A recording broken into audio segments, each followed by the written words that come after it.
చంద్రబాబుకు నంద్యాల ఫీవర్ పట్టుకున్నదా? మూడేళ్ల పాలన తర్వాత తొలిసారిగా రానున్న అసెంబ్లీ ఉప ఎన్నిక ఆయనను హైరాణ పెడుతున్నదా? ప్రతికూల ఫలితం వస్తే ఎలాంటి సంకేతం వస్తుందోననే భయం చంద్రబాబును వెంటాడుతున్నదా? నంద్యాల ఫీవర్కు ట్రీట్మెంట్ దొరకడం సాధ్యమేనా? Watch the story. చంద్రబాబును భయపెడుతున్న నంద్యాల ఉప ఎన్నిక. గెలుపోటములపై సర్వే చేయించుకుంటున్న చంద్రబాబు ఓడితే 2019 ఎన్నికలపై ప్రభావం చూపుతుందనే ఆందోళన. అవినీతి ఆరోపణలు, హామీల వైఫల్యాలతో ప్రభుత్వంపై వ్యతిరేకత. ఇప్పటికే బాబుకు షాక్ ఇచ్చిన నంద్యాల ఇన్ఛార్జ్ శిల్పా మోహన్ రెడ్డి. జగన్ సమక్షంలో వైఎస్ఆర్సీపీలో చేరిక. శిల్పా మోహన్ రెడ్డి చేరికపై వైఎస్ఆర్సీపీలో జోష్.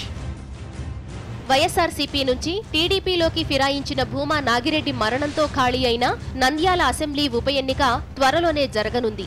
ఈ ఉప ఎన్నిక ఎప్పుడు జరుగుతుందో తెలియదు గాని చంద్రబాబుకు కంటి మీద కునుకు లేకుండా చేస్తోంది.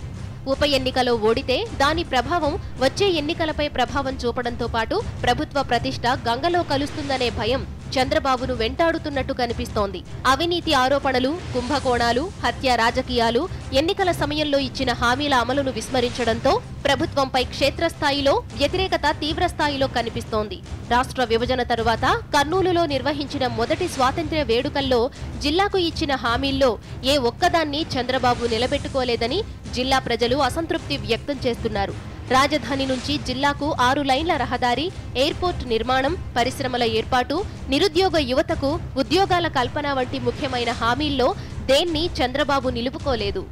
కర్నూలు జిల్లాలో వైఎస్ఆర్సీపీ నుంచి టీడీపీలోకి ఫిరాయించిన ఎమ్మెల్యేలతో రాజీనామా చేయించాలనే డిమాండ్ వస్తున్నప్పటికీ ఎన్నికలకు వెళితే గెలవలేమనే భయంతో చంద్రబాబు వారితో రాజీనామాలు చేయించకుండా తాత్సారం చేస్తూ వచ్చారు. ఇటీవల జరిగిన పశ్చిమ రాయలసీమ ఉపాధ్యాయ, గ్రాడ్యుయేట్ ఎన్నికల్లోనూ టీడీపీ చావు దెబ్బతింది. ఆ ఎన్నికల్లో పార్టీ తరపున పోటీ చేసిన 2 అభ్యర్థులు ఘోర ఓటమి చవిచూశారు. ఇవన్నింటినీ చూసిన చంద్రబాబు నంద్యాల ఉప ఎన్నికలో ఎలా గట్టెక్కాలనే దానిపై తెగ తర్జన భర్జన పడుతున్నట్టు సమాచారం. రాష్ట్రపతి ఎన్నిక పూర్తయిన తరువాత నంద్యాల ఉప ఎన్నిక షెడ్యూల్ వెలువడడం ఖాయంగా కనిపిస్తోంది. దీంతో నిత్యం కర్నూలు జిల్లా నాయకులతో టెలికాన్ఫరెన్స్ నిర్వహిస్తున్నారు. పార్టీ గెలుపోటములపై నాయకులను అడిగి తెలుసుకుంటూ సొంతంగా సర్వేలు చేయిస్తున్నారు. నంద్యాల టీడీపీ ఇన్ఛార్జ్ శిల్పా మోహన్ రెడ్డి చంద్రబాబుకు తాజాగా షాక్ ఇచ్చారు. వైఎస్ జగన్ సమక్షంలో వైఎస్ఆర్సీపీలో చేరారు. ఆయన వెంట నంద్యాల మున్సిపల్ చైర్మన్ సహా 25 మంది కౌన్సిలర్లు, 21 మంది ఎంపీటీసీలు, 16 మంది సర్పంచ్లు, 1 ఎంపీపీ, జెడ్పీటీసీ పార్టీ మారారు. దీంతో శిల్పా మోహన్ రెడ్డితో పాటు ఇంకా ఎవరైనా పార్టీని వీడతారా అనే దానిపై చంద్రబాబు ఆరా తీస్తున్నట్టు సమాచారం. మారాలనే ఆలోచన ఉన్నవారిని నయానో భయానో ఆపాలని ముఖ్య నాయకులపై ఒత్తిడి తెస్తున్నట్టు తెలుస్తోంది. అధికార పార్టీ నుంచి ప్రతిపక్ష వైఎస్ఆర్సీపీలోకి శిల్పా మోహన్ రెడ్డి చేరడం చర్చనీయాంశమైంది.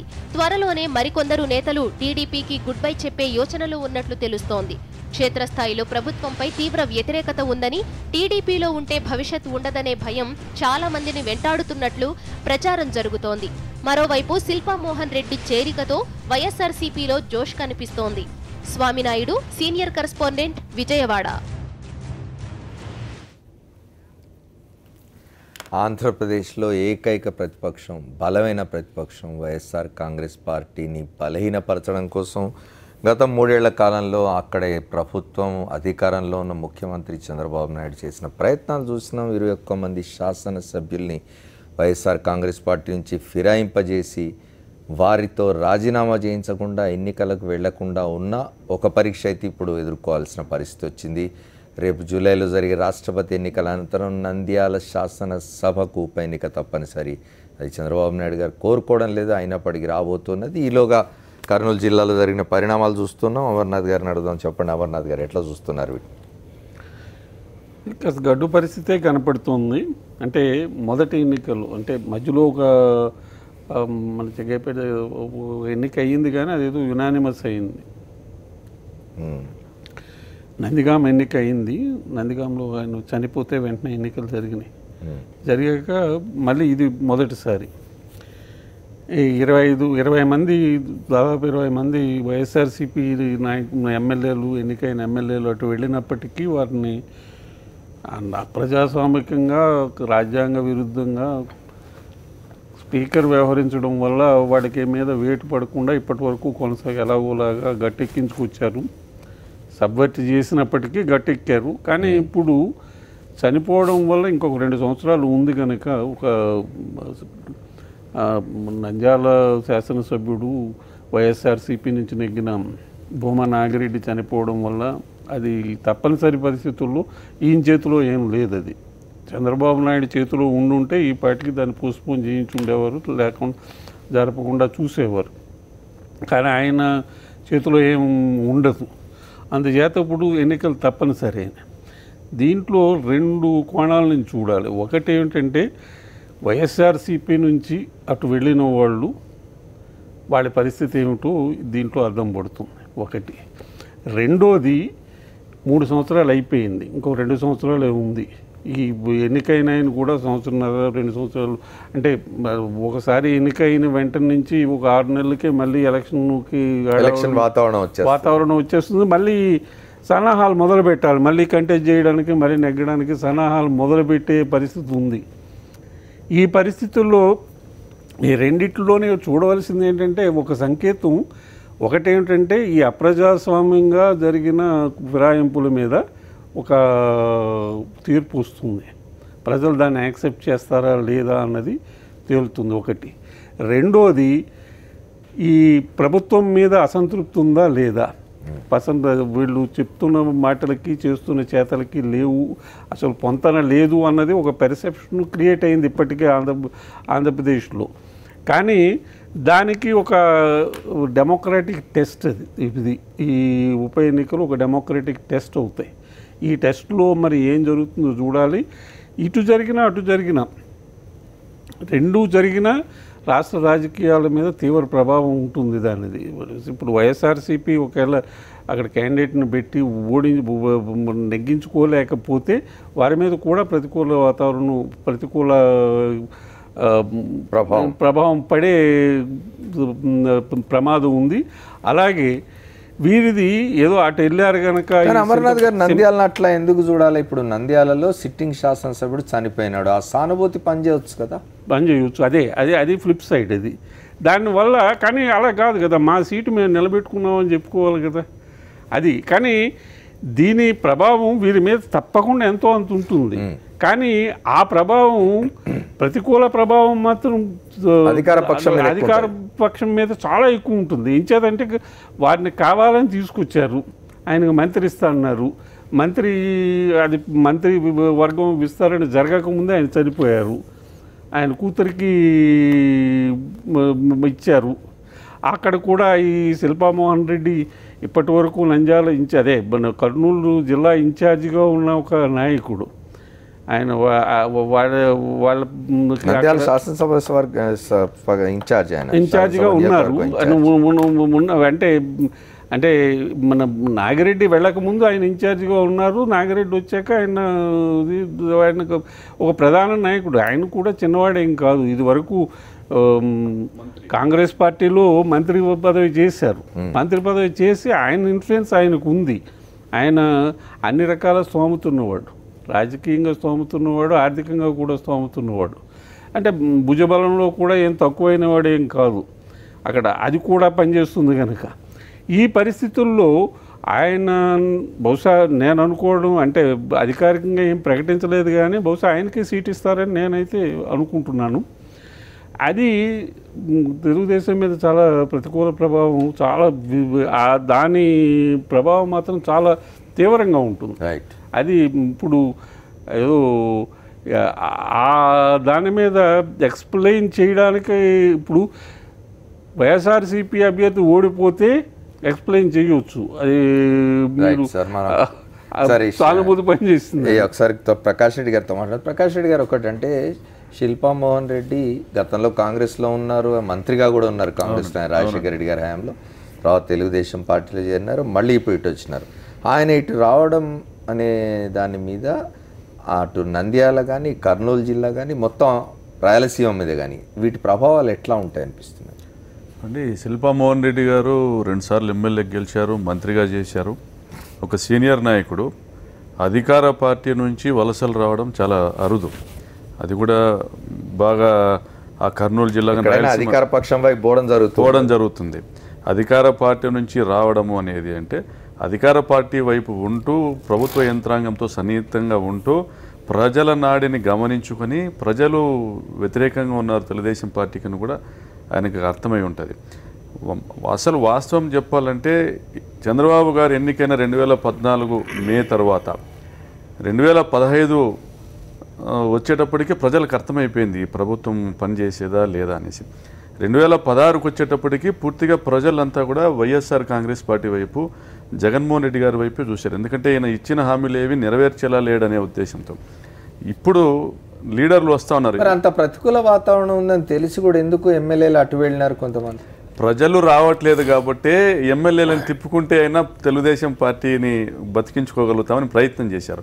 ఈరోజు శిల్పామోహన్ రెడ్డి గారు ఏమన్నారు, నా ఇంటిపైన జెండా ఏదున్నా నా గుండెల నిండా వైఎస్ఆర్ ఉన్నారు అనే మాట ఈరోజు అనేది చెప్పడం జరిగింది. ఎలాగో ఎన్నికలు పెడితే ఈ 21 స్థానాల్లోనూ డిఫెక్టెడ్ ఎమ్మెల్యేస్ దాంట్లో గెలవలేము అనేది తెలుసు కాబట్టి ఆయన ఎన్నికలకు వెళ్ళలేదు. ఎలాగో తెలుగుదేశం పార్టీ వైపు ప్రజలు లేరనే ఉద్దేశంతోనే ఈరోజు బీజేపీ కూడా తెలుగుదేశం పార్టీతో సంబంధాలు తెంచుకోవాలనేసి డిమాండ్ చేస్తున్నారు. బీజేపీ ప్లీనరీలు సభలో కూడా వాళ్ళ కార్యకర్తలు కానీ నాయకులు కానీ డిమాండ్ చేయడం జరుగుతుంది.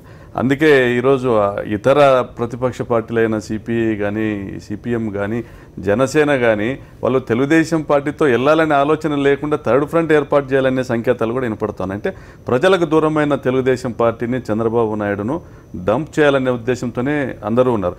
అటువంటిప్పుడు రాయలసీమనే కాదు ఎంటైర్ స్టేట్లో కూడా ఇది మొదలు అనుకోవచ్చు. ప్రజలు రావడం అనేది పాత సంగతే కానీ ప్రజలు ఆల్రెడీ వచ్చేసారు. ఇప్పుడు నాయకులు వలసలు రావడం అనేది ఖచ్చితంగా ఇది మొదలు అనుకోవచ్చు అండి. ఖచ్చితంగా కూడా దీని ప్రభావం రాయలసీమ జిల్లాలో ఉంటుంది. ప్రత్యేకించి నంద్యాల పార్లమెంట్ సెగ్మెంట్ పైన ఉంటుంది. ఇదే కాదు ఆళ్లగడ్డలో కూడా వలసలు వచ్చే పరిస్థితి ఉంటుంది. ఎందుకంటే ఈ మంత్రికి సంబంధించిన అఖిలప్రియకు సంబంధించిన 2 నియోజకవర్గాలు, ఒక నియోజకవర్గంలో ఆమె పూర్తిగా పట్టు కోల్పోయే పరిస్థితి ఉన్నప్పుడు ఆటోమేటిక్గా పక్కన ఉన్న ఆళ్లగడ్డ నియోజకవర్గంలో కూడా అక్కడ ఉన్న పరిస్థితుల దృష్ట్యా వలసలు వచ్చే అవకాశం ఉంది. ఆ పార్లమెంటు సెగ్మెంట్ వైపు పూర్తిగా వలసలు వచ్చే పరిస్థితి ఉంది వైఎస్ఆర్ కాంగ్రెస్ వైపు. ఇప్పుడు కర్నూలు పార్లమెంటు పరిధిలో మన చెరుకులపాటి నారాయణ రెడ్డి హత్య కూడా అది కూడా ఏం చెప్తాం తార్కాణం ఏమంటే ప్రజలు ఓట్లు వేస్తే గెలవలేని పరిస్థితి, వైఎస్ఆర్ పార్టీ అభ్యర్థి గెలుస్తాడనేసి అభ్యర్థిని లేకుండా చేసుకోవాలనే ప్రయత్నం చేశారు. కాబట్టి ఈరోజు శిల్పామోహన్ రెడ్డి గారు వైఎస్ఆర్ పార్టీలో చేరడం అనేది ఖచ్చితంగా రాష్ట్ర వ్యాప్తంగా ప్రజలను ఆలోచింపజేస్తుంది. ఈయన ఏదో సీటు రాలేదు కాబట్టి అక్కడ సీటు ఇవ్వరని ఇక్కడ వచ్చారు అని కూడా విమర్శకులు చెప్పొచ్చు. కానీ అంటే ఇది ఖచ్చితంగా కూడా రాష్ట్ర వ్యాప్తంగా ప్రజల మనోభావాలను అది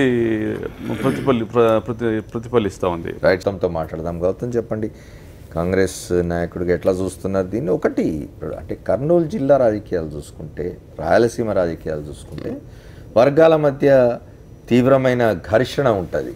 అట్లాంటి ఘర్షణలో ఇవాళ వైఎస్ఆర్ కాంగ్రెస్ పార్టీ వైపు 2 వర్గాలు వచ్చేసినాయి.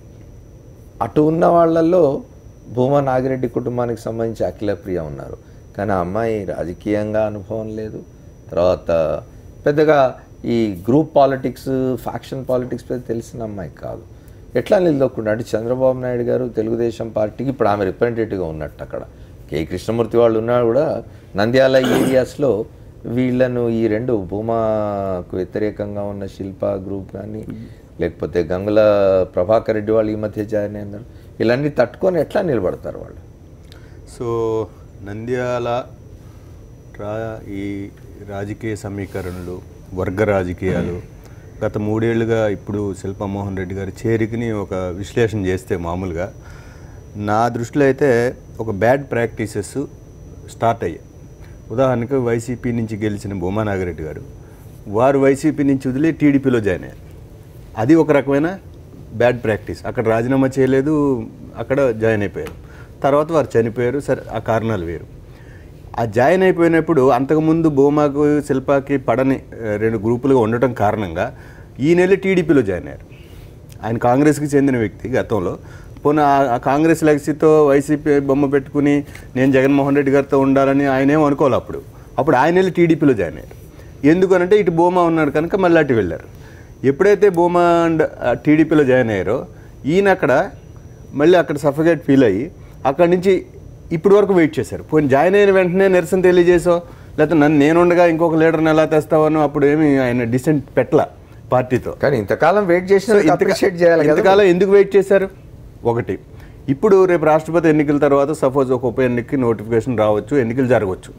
ఆ ఎన్నికల్లో ఈయనకి టికెట్ కావాలి. సపోజ్ టికెట్ వరకు వెయిట్ చేయటం అనేది, ఒకవేళ అక్కడ టికెట్లో చంద్రబాబు నాయుడు గారు ఇవాళ ఆయన ప్రెస్ మీట్ కూడా చూస్తే మనం చర్చిస్తున్న రాజకీయ అంశాలు, ప్రజా వ్యతిరేకత విధానాలు ఆయన ఏం మాట్లాడి ఉంటే బాగుండేది. నిజానికి ఆయన మాట్లాడలే. చంద్రబాబు నాయుడు గారు నానుస్తున్నాడు, నాకేం విషయం చెప్పట్లేదు కనుక నేను మారాడని చెప్పారు. నా ఇంట్లో రాజశేఖర రెడ్డి గారు బొమ్మ ఉంటుందని ఒక సెంటిమెంట్ చెప్పారు. రాజశేఖర రెడ్డి గారు కాంగ్రెస్ ముఖ్యమంత్రి, కాంగ్రెస్ నాయకుడు, ఒక రకంగా చెప్పాలంటే ఈయన కూడా కాంగ్రెస్ మంత్రే కనుక ఇప్పుడు మళ్ళీ మీరు 2019లో మీరు ఆయన మా కాంగ్రెస్ నాయకుడు ఇప్పుడు చెప్తాం 100% వెళ్ళొచ్చు అమర్ గారు, 100% వెళ్ళొచ్చు. ఏం తప్పే ఉంది? ఎవరైనా అభ్యంతరం పెడతారా? రాజశేఖర రెడ్డి గారు కాంగ్రెస్ ముఖ్యమంత్రి, హస్తం గుర్తు నాయకుడు అని చెప్తే ఎవరైనా అభ్యంతరం పెట్టగలరా? ఎవరైనా రాష్ట్రంలో అభ్యంతరం పెట్టకపోవచ్చు కానీ మీకు వచ్చే ఓట్లు మళ్ళీ ఆయన రాజశేఖర రెడ్డి బొమ్మ తీసి వైఎస్ఆర్ కాంగ్రెస్ పార్టీకి పడవచ్చు కదా. సో అలా అనుకుంటే వైసీపీ ఓట్లు కూడా కాంగ్రెస్ పడవచ్చు, అది వేరే విషయం.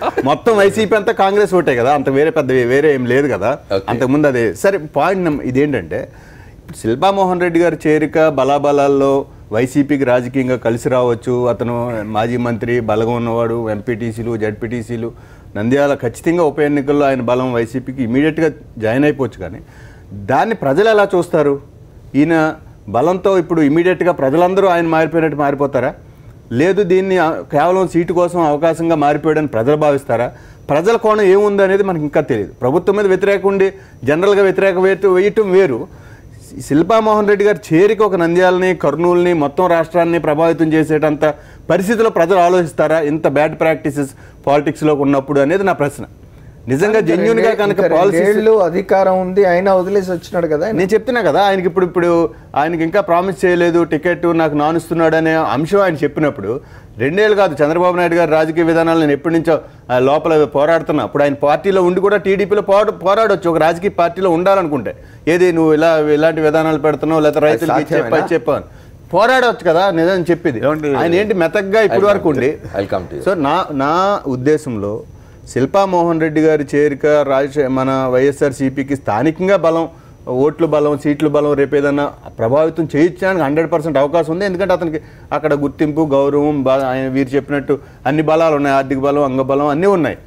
బట్ అతను ప్రాక్టీసెస్ని మాత్రం రాష్ట్ర ప్రజలంతా చర్చించేసి ఆయన గొప్ప మంచి పని చేసేసాడని అనుకుంటారని నేను అనుకోవట్లేదు. రైట్, దానికి ఏం చెప్తారు? అంటే ఇప్పుడు 21 మంది ఎమ్మెల్యేలు వాళ్ళు తెలుగుదేశం పార్టీ వైపు వెళ్ళినప్పుడు ప్రజలు ఏం ఆలోచన చేస్తుంటారో ఆ రోజు ఇది మంచి ప్రాక్టీస్ అని ఆలోచన చేస్తుంటారా తెలుగుదేశం పార్టీకి?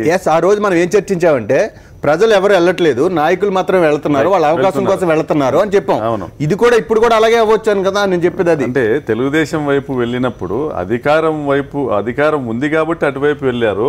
భూమా నాగిరెడ్డి గారి పైన కూడా నా పైన అక్రమ కేసులు పెట్టారు, నన్ను వాళ్ళు జైల్లో పెట్టాలని చూస్తా ఉన్నారు, నన్ను ఆర్థికంగా ఇబ్బంది పెడతా ఉన్నారు, జైల్లో పెట్టినారు కదా. అవును, జైల్లో పెట్టారు. సో ఎస్సీ ఎస్టీ కేసు కూడా ఒక పోలీసు అధికారితో పెట్టించి కూడా చేశారు అని చెప్పేసి అంటే బలవంతంగా లాక్కెళ్లే కార్యక్రమం బయటికి కనిపించదు. ఇది మీడియాకి కానీ ప్రజలకు కానీ ఎమ్మెల్యేలు వెళ్తున్నారంటే అది డబ్బులు ఇస్తా ఉన్నారు వెళ్తున్నారు అనేది ప్రచారం ఉండొచ్చు. కానీ ఒకటి డబ్బు కోసమో పదవికి ఆశ చెప్పడమో లేదా బెదిరించి లాక్కోవడమో ఇవన్నీ జరుగున్నాయి.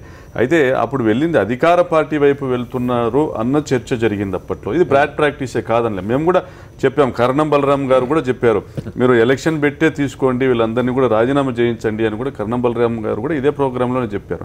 అయితే అటువంటి ప్రాక్టీస్ ఆయన చేయలేదు. గుడ్ ఆర్ బ్యాడ్ అనేదంటే definitely it's a bad practice. అంటే ఒక రూలింగ్ పార్టీ ఎమ్మెల్యే, ఒక opposition party MLA without resignation అధికార పార్టీకి షిఫ్ట్ కావడం. అయితే ఇక్కడ ఎమ్మెల్యే కాదు ఈయన ఒక మాజీ మంత్రి, మాజీ శాసనసభ్యుడు.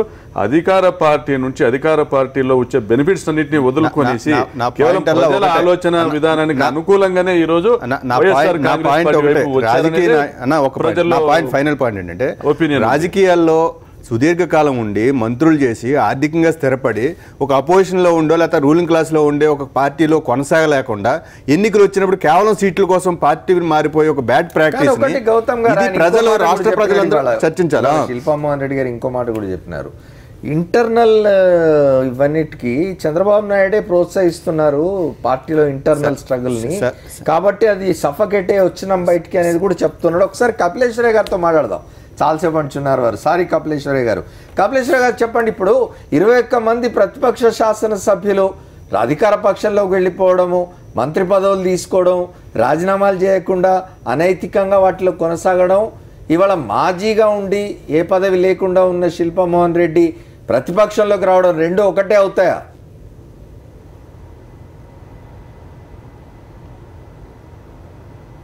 బీజేపీనా?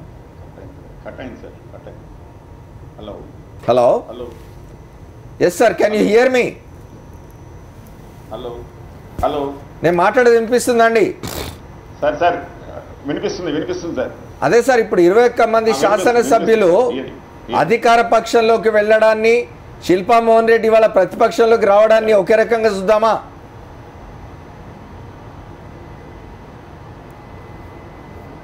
సార్ ఒక్కటైతే వాస్తవమైన విషయం సార్, ఇది ఆయన అనైతికమైనటువంటి విషయం స్పష్టంగా అర్థమవుతున్నది. అయితే అనైతికము అనడానికి ఇవాళ రాయలసీమలో ఉన్నటువంటి రాజకీయాలు ఏవైతే ఉన్నాయో ఈ రాజకీయాలలో ఉన్నటువంటి వ్యక్తులు కూడా తమకు మేలు జరగకపోయినట్లయితే ఒక పార్టీ నుంచి ఇంకొక పార్టీకి వలసపోవడం జరుగుతున్నదే కానీ నాయకులు వీళ్ళే పార్టీలు మారుతున్నారు.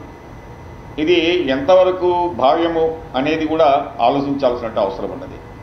అదేవిధంగా ఇవాళ ప్రజలు కూడా రాజకీయాల్లో విలువలు కలిగిన వాళ్ళని ఎన్నుకోవాల్సిన అవసరం కూడా వస్తున్నది. ఒక రకంగా మేము ఆలోచించినట్టయితే ఇవాళ ఇటువంటి వలసల్ని ఎంకరేజ్ చేయడం కూడా సరైంది కాదు.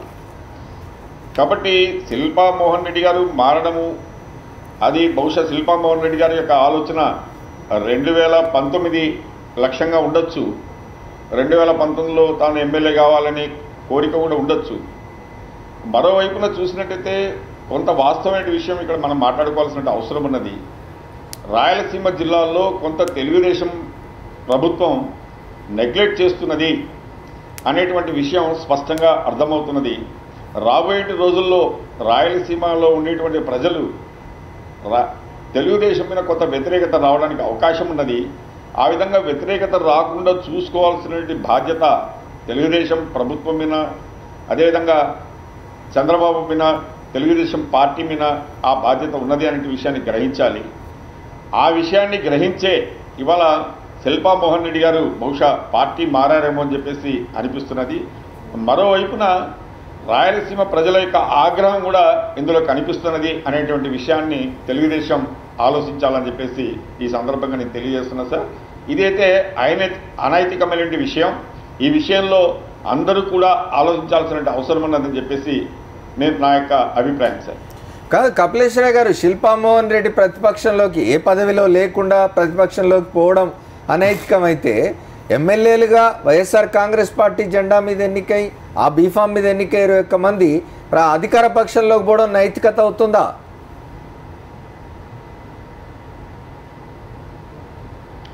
100% కాదని చెప్తాను సార్. అయితే ఇక్కడ ఉన్నటువంటి పరిస్థితి మీరు ఆలోచించాల్సిన అవసరం ఉన్నది. వలసలు పోవటం అనేది సాధారణంగా జరుగుతున్న విషయం. ఇది ఇవాళ వాళ్ళ యొక్క కాన్స్టిట్యున్సీలో న్యాయం జరగట్లేదు, వాళ్ళ కాన్స్టిట్యున్సీలో అభివృద్ధి చెందట్లేదు, వాళ్ళ కాన్స్టిట్యున్సీ యొక్క బాగోగులు చూసుకోవట్లేదు, పరిస్థితి అవకాశం రావట్లేదు. కాబట్టి అధికార పక్షంలోకి వెళ్ళినట్టయితే కాస్త అధికారాన్ని ఉపయోగించుకొని కాన్స్టిట్యున్సీని అభివృద్ధి చేసుకోవడానికి అవకాశం కోసం చెప్పేసి ఆ విధంగా వలసపోవడానికి అవకాశం ఉన్నది. రెండో వైపున తిరిగి మళ్ళీ ఆయన ఎన్నిక కావాలి.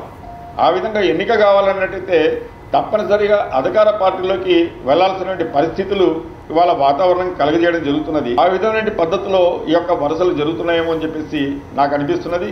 వలసలు పోవడం అనేది అయితే భారతీయ జనతా పార్టీ ఎక్కడ కూడా ఎంకరేజ్ చేయదు, దాన్ని డిస్కరేజ్ చేస్తుంది, అనైతికం అని చెప్పేసి మీరు స్పష్టంగా చెప్తున్నారు. కానీ ఒకటి కపిలేశ్వరయ్య గారు, అధికార పక్షంలో ఉంటేనే మళ్ళీ గెలుస్తారు అనడానికి లాజిక్ ఏమిటి?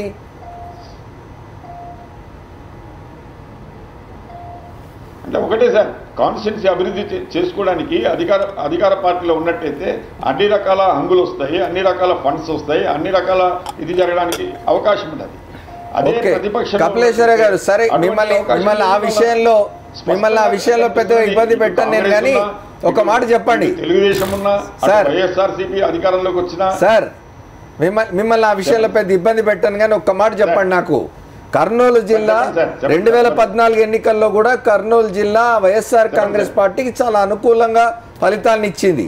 ఇందులోంచి కొంతమంది శాసనసభ్యులు వెళ్ళి తెలుగుదేశంలో చేరినారు.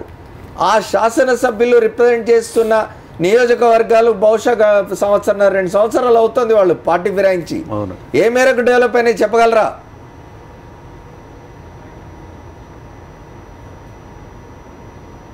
సార్ ఒక్కసారి మళ్ళీ కొద్దిగా చెప్పండి సార్ నాకు. ఇప్పుడు హలో కట్టండి సార్ ఈ 21 మందిలో కొద్దిమంది కర్నూలు జిల్లా శాసనసభ్యులు కూడా ఉన్నారు కదా పార్టీ ఫిరాయించిన వాళ్ళలో. వాళ్ళు ఆ వెళ్ళిన వాళ్ళ నియోజకవర్గాలు ఇప్పటివరకు ఎంత డెవలప్ అయినాయి చెప్పగలరా ఈ 2 ఏళ్లలో?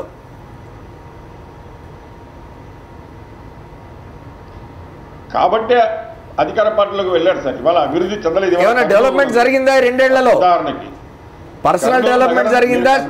కాన్స్టిట్యున్సీ డెవలప్మెంట్ జరిగిందా?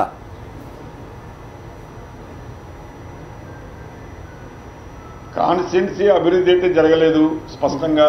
రైట్. పర్సనల్ అభివృద్ధి అంటారా, అది వ్యక్తిగతంగా ఆధారపడి ఉంటుంది. ఓకే. కాన్స్టిట్యున్సీ వరకు చూసినట్టయితే మాత్రం ఎక్కడ కూడా అభివృద్ధి ఎక్కడ వేసిన గొంగలి అట్లాగే ఉన్నది. రైట్. కాబట్టి అందుకోసమే తప్పనిసరిగా ఈ వలసలు వెళ్తున్నారేమో అని చెప్పేసి నాకు స్పష్టంగా అర్థమవుతుంది. ఓకే సార్ చెప్పండి. సార్ ఒక పార్టీలో గెలిచి నియోజకవర్గ అభివృద్ధి కోసం అధికార పార్టీలోకి వెళ్ళిపోతున్నానంటే ఇంకా అధికార పార్టీలో ఉంటేనే ఇంక నియోజకవర్గం లాజిక్ ఏమిటి? అధికార పార్టీలో ఉంటేనే గెలుస్తారు లాజిక్ కాదు అసలు. ఇది చాలా డేంజరస్ థియరీ.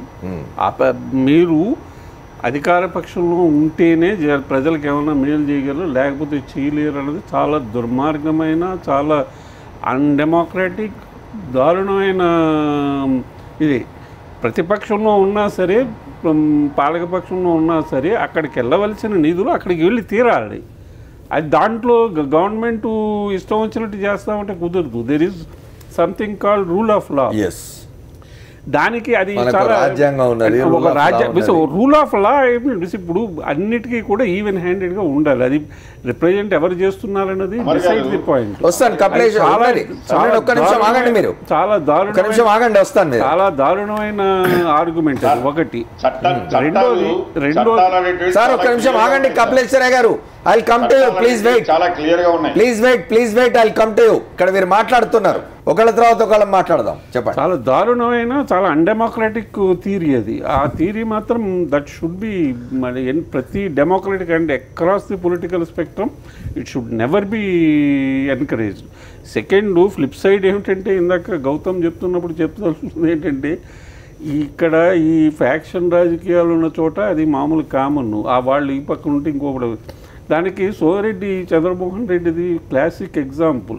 ఆయన ప్రెస్ కాన్ఫరెన్స్లో మాట్లాడుతూ ఉండగా ఎవరో చెప్పారు, నెల్లూరులో ఒక విలేకరు చెప్పారు, ఇప్పుడేనండి తెలిసింది ఆనం వారు మళ్ళీ తెలుగుదేశంలో చేరుతున్నారంట. ఇప్పుడు కదా 80s లో మాట చెప్తూ ఉంటే, అయితే నేను కాంగ్రెస్లో చేరుతున్నానండి ఆ ప్రెస్ కాన్ఫరెన్స్లో ఆయన అనౌన్స్ చేశాడు.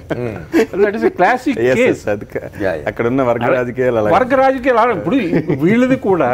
ఇప్పుడు అక్కడ వర్గ రాజకీయాలు కుదరికే శిల్పా మోహన్ రెడ్డి తెలుగుదేశంలో చేరాడు. మళ్ళీ అక్కడ వర్గ రాజకీయాల ఇబ్బందుల వల్లే మళ్ళీ తెలుగుదేశాన్ని విడిచిపెట్టి వైఎస్ఆర్సీపీలో చేరుతున్నాడు.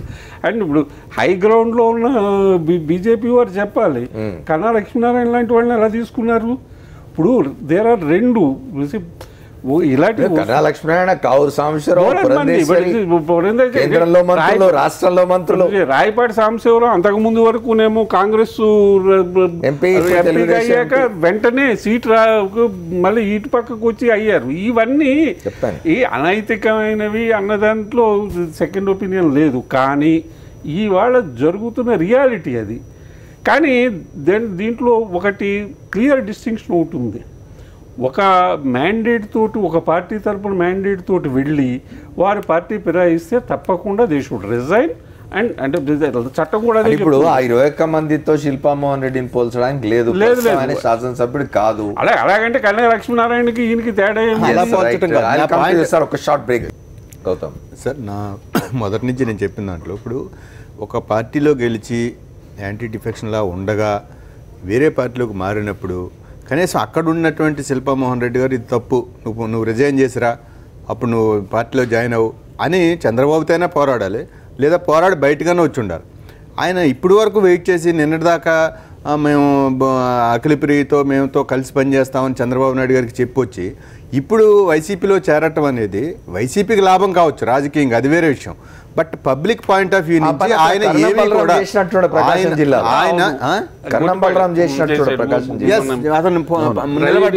నిలబడ్డాడు, డిమాండ్ చేశాడు, మీడియా పరంగా కూడా డిమాండ్ చేశాడు. సో నేను అనేది అది అట్లా ఉంటే కనీసం చంద్రబాబు నాయుడు గారితో అలాంటి ఫైట్ చేసి బయటకు వస్తే మనం అప్రిషియేట్ చేయొచ్చు, పలానా కాజు కోసం ఆయన వచ్చాడు ప్రజలు నర్శించాలని. బట్ నాకైతే శిల్పామోహన్ రెడ్డి గారితో అలా కనిపించట్లేదు. నేను రాజకీయంగా వైసీపీకి లాభదాయకం కావచ్చని ముందే చెప్తున్నా, కానీ మనం పాలిటిక్స్లో మాట్లాడినప్పుడు పబ్లిక్ పాయింట్ ఆఫ్ వ్యూ నుంచి ఇలాంటి అనైతిక రాజకీయాలు ఏవైతే జరుగుతున్నాయో అది అటైనా ఇటైనా కూడా, అటైనా టీడీపీ వైపు ఎమ్మెల్యేలు వైసీపీలో గెలిచిపోవటం ఎంత తప్పో, ఇతను ఎమ్మెల్యే కాకపోవచ్చు కానీ 2-3 నెలల్లో నోటిఫికేషన్ వచ్చి ఇప్పుడు ఇంకోటి ఉంది. ఇంకో నైతికత విషయం ఏంటి, అక్కడ వైసీపీ నుంచి రాజగోపాల్ రెడ్డి అని అంటే నేను ఒక ఇంటర్వ్యూ చూసా, నాకు జగన్మోహన్ రెడ్డి గారు టికెట్ ఇస్తానన్నారు, టికెట్ నాదే, నా గెలుపుకి శిల్పామోహన్ రెడ్డి గారు వచ్చి కృషి చేస్తే చాలా సంతోషపడతానని ఒక ఇంటర్వ్యూ చూసాను నేను. అదే నిజమైతే ఎస్ ఐ అప్రిషియేట్, ఎందుకంటే రాజకీయాల్లో టికెట్ కాకుండా కూడా వేరే క్యాండిడేట్ని రాజగోపాల్ రెడ్డిని గెలిపించడానికి టికెట్ ఇస్తే ఈయన సహాయపడ్డాడు అనుకుంటే మనం అది కూడా చర్చించవచ్చు. అలా కాకుండా టికెట్ కోసమే ఈయన వెళ్తే ఖచ్చితంగా అది డిబేటబుల్ ఇష్యూ. కానీ ఒకటి గౌతమ్ గారు ఒక మాట చెప్పండి, పాలిటిక్స్లో ఉన్నారు, అది కూడా ఎక్కడ పాలిటిక్స్లో ఉన్నారు, ఒక ఫ్యాక్షన్ రిడన్ ఏరియాస్లో ఉన్న పాలిటిక్స్లో ఉన్నారు, ఉన్నప్పుడు మరి వాళ్ళ అస్తిత్వాన్ని వాళ్ళు కాపాడుకోవాలా వద్దా? కాపాడుకోవాలి. దానికి కూడా ఒక పబ్లిక్ రీజన్ ఉండాలి. వాళ్ళ కోసమే మారుతూ ఉండి వాళ్ళ కోసమే ఇటో పార్టీ అంటే వాళ్ళు ఎమ్మెల్యేలు గెలవటం, లేదా కొన్ని బలగాలను సంపాదించుకోవటం, కొన్ని ఆస్తులు సంపాదించుకోవటం, దాని ప్రొటెక్షన్ కోసం అధికార పార్టీ వైపు వెళ్ళిపోవటం, లేదా రేపు అధికారం వచ్చేస్తే పార్టీల వైపు మారిపోవటం, ఇది కూడా మనం డిబేట్ చేయాలి రాయలసీమ నేపథ్యంలో. గౌతమ్ గారు, ఈ పర్టికులర్ ఇష్యూలో శిల్పామోహన్ రెడ్డి గారి పైన అటువంటి అలిగేషన్స్ అయితే ఏమీ లేవు. ఆయన ఏదో ఆస్తులు సంపాదించుకున్నారు కానీ పోనీ అన్డ్యూ ఫేవర్ తీసుకున్నారనేసి ఆయన ఆ పార్టీలో ఉండంగానే భూమా నాగిరెడ్డి గారిని తీసుకున్నారు, ఆయన ప్రత్యర్థిని తీసుకున్నారు, ఆయన పైన గెలిచిన వ్యక్తిని తీసుకున్నారు, అప్పటికి కూడా సహించే ఉన్నారు ఆయన. అయితే ఇంకొక ఆస్పెక్ట్, డెవలప్మెంట్ జరగట్లేదు కాబట్టి వెళ్తున్నాము అని భూమా నాగిరెడ్డి గారు కానీ మిగిలిన 20 మంది శాసనసభ్యులు కానీ చెప్పినా కూడా ఇప్పుడు వరకు జరిగిన డెవలప్మెంట్ అయితే ఏం లేదు. ఫ్యాక్షన్ జిల్లాలు కావచ్చు, ఎక్కడ ఇతర కోస్తాంధ్ర ప్రాంతం కావచ్చు, ఎక్కడైనా కానీ డెవలప్మెంట్ అయితే ఎక్కడ జరగడం లేదు. 108 మంది శాసనసభ్యులు ఉన్నప్పటికీ కూడా ఒక ఇన్సెక్యూరిటీ ఫీలింగ్, ఎక్కడ ఈ శాసనసభ్యులందరూ వెళ్ళిపోతారేమో, డెవలప్మెంట్ చేయలేని పరిస్థితుల్లో, ఇచ్చిన హామీలన్నీ కూడా అమలు చేయలేని పరిస్థితుల్లో, ఎక్కడ ఇందులో ఒక 20-25 మంది అందులో నుంచి బయటకు వెళ్ళిపోతే గవర్నమెంట్ పడిపోతుంది, వెళ్ళిపోతారనే ఒక భయంతో ఆయన తెచ్చుకున్నాడని కూడా మనం అనుకోవచ్చు. అయితే అది పార్టీ మేమున్న పార్టీ ఏదైతే తప్పులు చేస్తూ ఉంటే అప్రజాస్వామికంగా ఉంది, అనైతికంగా ఈ పరిపాలన జరుగుతుంది అన్నప్పుడు ఆ పార్టీ మారకుండా మీరు ఉండడం అనేది కూడా ప్రజాస్వామ్యం కాదు. No party can confine a leader to his party when the party is doing anti-democratic. ఇప్పుడు నేను అనేది అది సేమ్ పాయింట్ అదే. ఇప్పుడు చంద్రబాబు నాయుడు తెలుగుదేశం పార్టీ అధికారంలో ఉండి ప్రజా వ్యతిరేక వెళ్ళే స్వాతంత్రం. గౌతమ్ గారు, నాదొక్క పాయింట్, ఇప్పుడు కనీసం వ్యక్తిగత విమర్శలు చేయకుండా, నాయకుడి వ్యక్తిగత వీటి మీద ఆయన వ్యవహార శైలి కానీ ఆయన ఇది కానీ వాటిని విమర్శించకుండా కనీసం రాజకీయాల్లో నాకు ఇబ్బందిగా ఉంది అక్కడ ఆ పార్టీలను బయటకు వచ్చినందుకన్నా మీరు అప్రిషియేట్ చేస్తారా శిల్పామోహన్ రెడ్డిని? సార్, ఇప్పుడు టీడీపీ నుంచి ఆయన వచ్చినందుకు నేను అప్రిషియేట్ చేయటం వల్ల మన డిస్కషన్ పాయింట్ కాదు sir. Appreciate in the sense point ఏంటంటే ఆ పాయింట్ అంగీకరిస్తారా లేదా? సరే, ఒకటంటే చంద్రబాబు నాయుడు గారి పార్టీలోంచి వైఎస్ఆర్ కాంగ్రెస్ పార్టీ నుంచి కొంతమంది 21 మంది శాసనసభ్యులు, అదే చెప్తున్నాను నా పాయింట్. కొంతమంది ఎటువంటి మాటలు మాట్లాడినారు పోయినప్పుడు, అట్లా మాట్లాడలేదు కనీసం. వాళ్ళు మాట్లాడినా వాళ్ళు వెళ్ళినా అప్పుడు ఎంత అనైతికము, ఎంత యాంటీ డిఫెక్షన్ లా, ఎంత ప్రజా వ్యతిరేకమని మనం ఆ రోజు చర్చించాం. ఇప్పుడు చంద్రబాబు నాయుడు గారు కొత్త తలపోట్లు కూడా పెట్టుకున్నాడు. ఇల్లు ప్రతి చోట వర్గ రాజకీయాలు నడుస్తున్నాయి. ఈవెన్ మన ప్రకాశం జిల్లాలో అద్దంకిలో చోట్ల 2 మంది చచ్చిపోయారు, చాలా మంది కార్యకర్తలు సఫర్ అవుతున్నారు, ప్రజలు సఫర్ అవుతున్నారు. ఇలాంటి గ్రూప్ రాజకీయాలని చంద్రబాబు నాయుడు గారు చేస్తున్నారు అనేది కూడా మనం చర్చించాం. వేరే ఇవాళ ఏంటంటే ఈ నంద్యాల పరిణామం శిల్పామోహన్ రెడ్డి గారి మీద నాకేం వ్యక్తిగతంగా నాకు పెద్ద పరిచయం లేదు, అది లేదు, మంచివాడు కావచ్చు వ్యక్తిగతంగా, అది వేరే విషయం. బట్ రాజకీయ పరిణామాలని ప్రజల కోణం నుంచి కూడా చూడాల్సిన అవసరం ఉంది. ఒక ప్రజల ఎజెండాను చర్చించి లేకపోతే యాంటీ డిఫెక్షన్ లాని నువ్వు చర్చించి భూమాన్ని నువ్వు ఎలా చేర్చుకుంటావు ఆ పార్టీలో చేరగానే రిజైన్ చేసి తీసుకో లేకపోతే నేను పోతా అని చర్చించి ఉండుంటే ఇవాళ మనం ఆయన అప్రిషియేట్ చేసి ఉండేవాళ్ళం, పోరాడాడని చెప్పి ఉండేవాళ్ళం. అలా కాకుండా ఎన్నికలు టికెట్ సమయం వచ్చినప్పుడు రావటం అనేది అబ్జెక్షనబుల్ నా పాయింట్ ఆఫ్ వ్యూలో. రైట్, ఏమంటారు? ఇవి ఇప్పుడు ఏదో గొంగల్లో అన్నం తింటూ ఎంటుకలు ఏరుకోవడంలా ఉంది ఇది. కానీ అంటే అనైతికం అన్న దాంట్లో నాకేమీ డిఫరెంట్ ఒపీనియన్ లేదు. కానీ ఇవాళ జరుగుతున్న పరిణామాల్లో ఇది కామన్ అయిపోయింది. కానీ దాంట్లో ఒకటి ఏంటి, ఎమ్మెల్యేలు వెళ్ళి అక్కడికి అంటే ఒక పార్టీ నుంచి ఎన్నికై మ్యాండేట్ తెచ్చుకుని ఇంకొక పార్టీలోకి చేరినప్పుడు ఆ కేసు వేరు. ఒక నాయకుడు ఇంకొక పార్టీలో చేరడం అన్నది రెండింటికి క్వాలిటేటివ్ డిఫరెన్స్ ఉంది. ఆ క్వాలిటేటివ్ డిఫరెన్స్ ఉన్నప్పుడు తప్పకుండా ప్రజాస్వామ్యవాదులు ఎవరైనా సరే ఒక మ్యాండేట్ ఒక పార్టీ గుర్తు మీద నెగ్గి, అది అప్రజాస్వామికమే కాకుండా అది ఇల్లీగల్ కూడా, యాంటీ డిఫెక్షన్ లా ఉంది.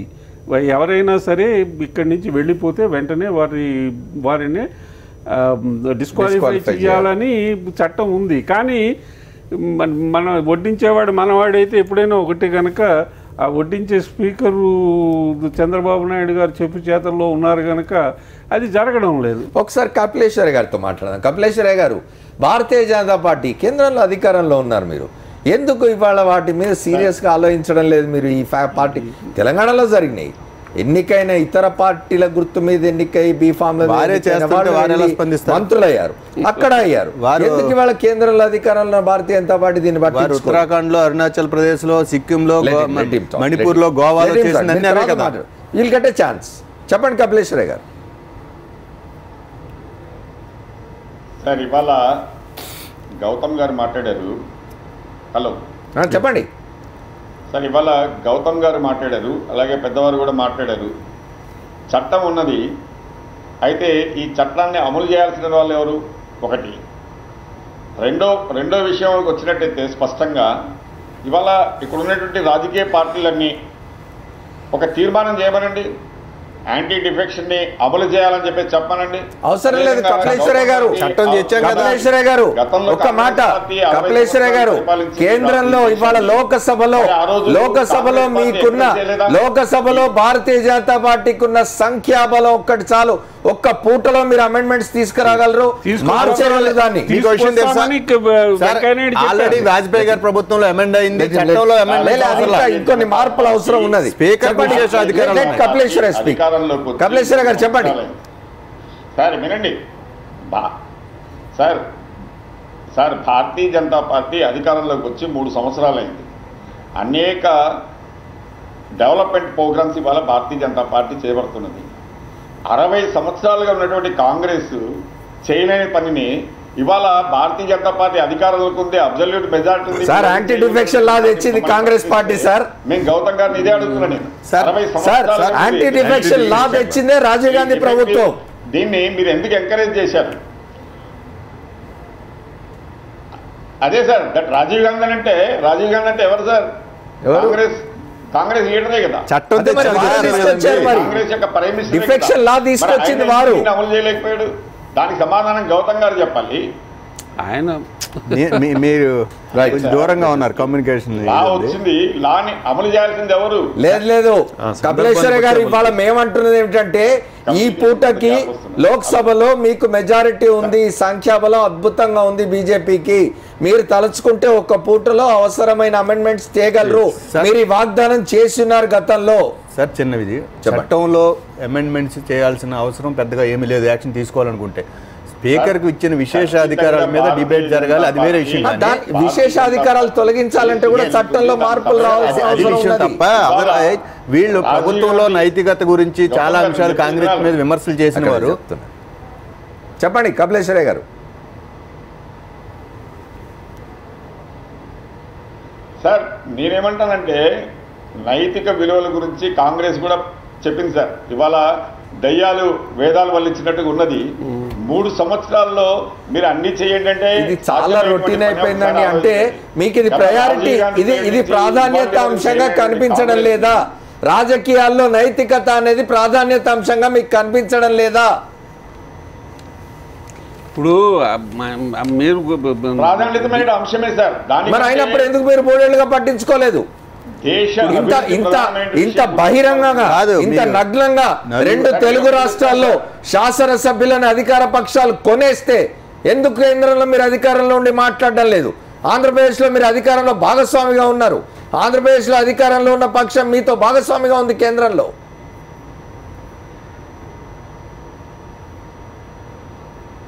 సరే అమర్ గారు, నేనేమంటానంటే ఇవాళ రాష్ట్రాల్లో జరుగుతున్నట్టు హలో చెప్పండి.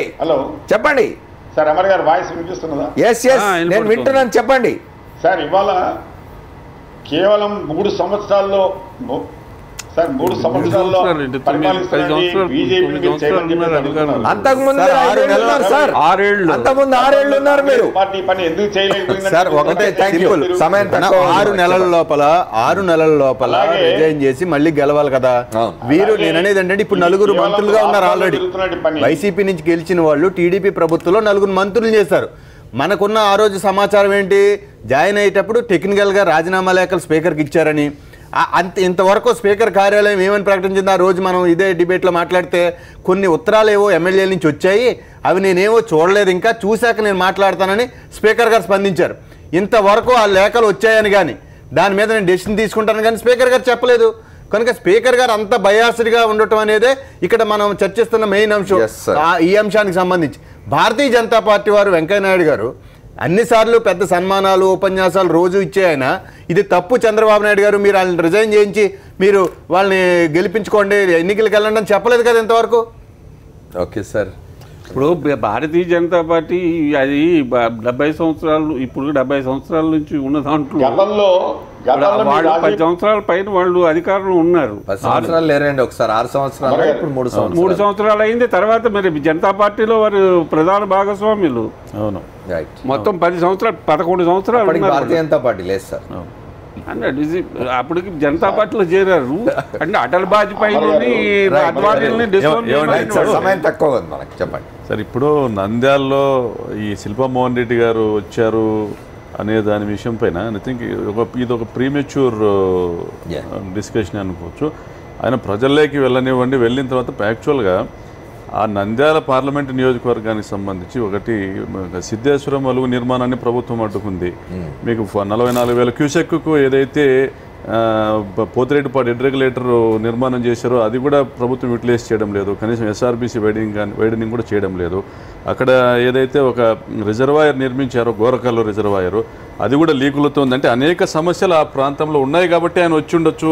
అది ప్రభుత్వము వాటిపైన చర్య తీసుకోలేదు, రైతులకు అన్యాయం చేశారు కాబట్టి కూడా వచ్చి ఉండొచ్చు కూడా అని కూడా అనుకోవచ్చు. థ్యాంక్ యూ కపిలేశ్వరయ్య గారికి, ప్రకాష్ రెడ్డి గారికి, గౌతమ్ గారికి, అమర్నాథ్ గారికి కృతజ్ఞతలు ఇవాళ చర్చలో పాల్గొన్నందుకు. ఏదేమైనా కూడా ఆంధ్రప్రదేశ్ రాజకీయాలు, ముఖ్యంగా రాయలసీమ, అందులో ముఖ్యమైన కర్నూలు జిల్లాలో శిల్పమోహన్ రెడ్డి వైఎస్ఆర్ కాంగ్రెస్ పార్టీలో చేరడంతో కొంత రాజకీయంగా సంచలనం సృష్టించింది. రేపు రాష్ట్రపతి ఎన్నికల అనంతరం జరగబోయే నంద్యాల ఉప ఎన్నిక ఆసక్తికరంగా తయారైంది. అధికార పక్షానికి ఇది ఒక పెద్ద ప్రశ్నార్థకంగా ఉన్నది, పరీక్షగా కూడా మారింది. చూద్దాం. ఇది వాళ్ళ 4th ఎస్టేట్. రేపటి 4th ఎస్టేట్లో మళ్ళీ కలుద్దాం. Stay tuned to Sakshi. This is Amar signing off.